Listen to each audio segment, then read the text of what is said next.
Bon Nicolas, on savait que ça allait être difficile face à une équipe, une top équipe de cette poule. Qu'est-ce que tu retiens du match aujourd'hui? Tu m'avais parlé de la réaction et c'est vrai que la première mi-temps a été très très difficile pour vous. Quel bilan tu fais de cette partie toi du coup?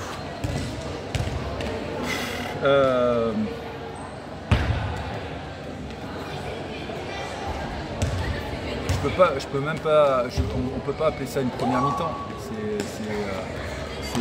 Sportivement, au niveau des valeurs que demande notre sport, on a été complètement dehors.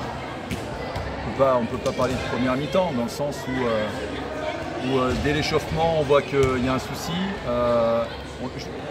On bosse des choses à l'entraînement qu'on n'applique pas en match. Et quand on veut faire ce que l'on veut, ça donne cette première mi-temps. Ça donne cette première mi-temps qui est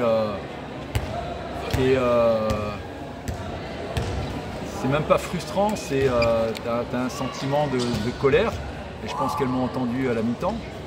Et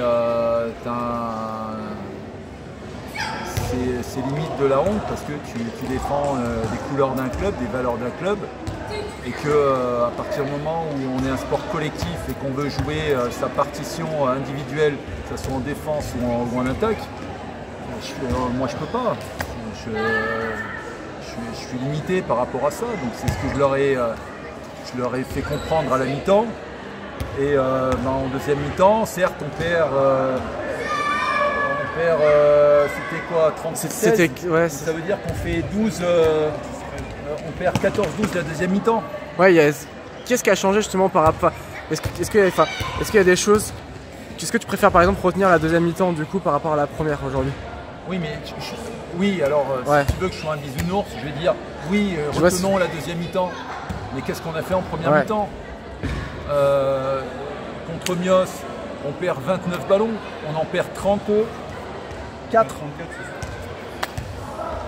Maintenant, quand tu demandes de respecter le flottement côté ballon, l'orientation, le respect des appuis, le respect de la distance de combat, et que une ou deux fait ce qu'elle veut à un moment donné, ça met toute l'équipe en danger.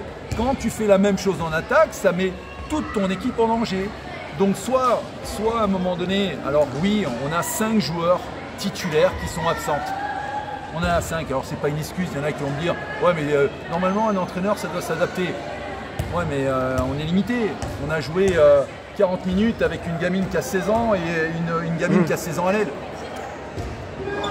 On a joué avec les joueuses qui étaient les remplaçantes l'année dernière, elles ont joué 20-30 minutes.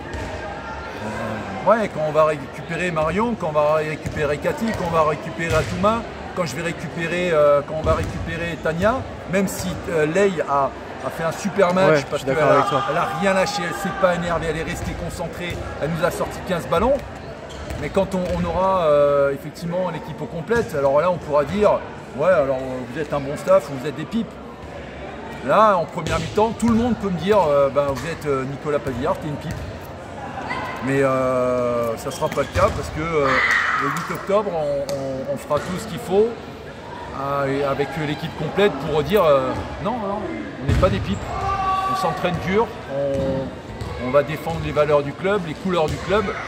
Mais à partir du moment où il faut bien qu'elles entendent quand on dit quelque chose, faites-le. C'est pas par hasard que je demande la course dans les intervalles, c'est pas par hasard que je leur demande le replacement, c'est pas par hasard que je leur demande de flotter côté ballon. On tombe sur des équipes qui sont plus fortes physiquement, qui sont plus fortes techniquement, qui sont plus fortes mentalement. Et nous on pense que parce qu'on est monté en N2 dans une division alors que j'avais une meilleure équipe qu'on a cette année, on pense que ça y est, on va arriver parce qu'on a des nouveaux maillots. C'est pas ça le handball. Le handball demande des autres valeurs, demande un autre investissement. Et pour le moment, on n'y est pas.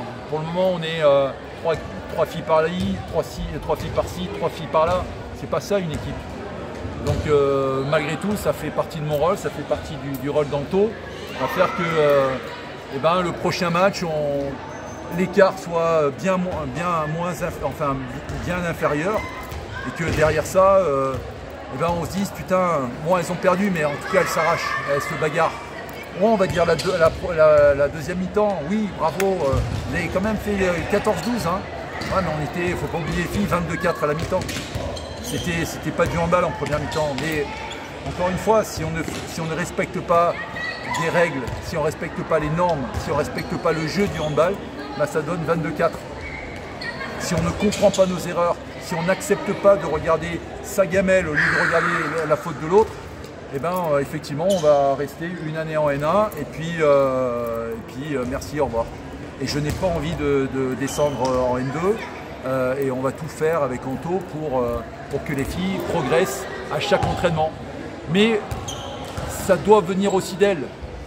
Nous, on ne peut pas mettre en place des situations et au final, on travaille des choses à l'entraînement, mais en match, en fait, je fais ce que je veux. Non, ça ne marche pas comme ça, le handball. Donc elles veulent jouer en N1, elles veulent dire moi je veux telle chose, telle chose, telle chose. Il faut qu'elles apprennent il faut qu'on apprenne dans le sport et dans les valeurs qu'on essaye de donner aux jeunes avant de vouloir recevoir, donner. Avant de vouloir recevoir, donner.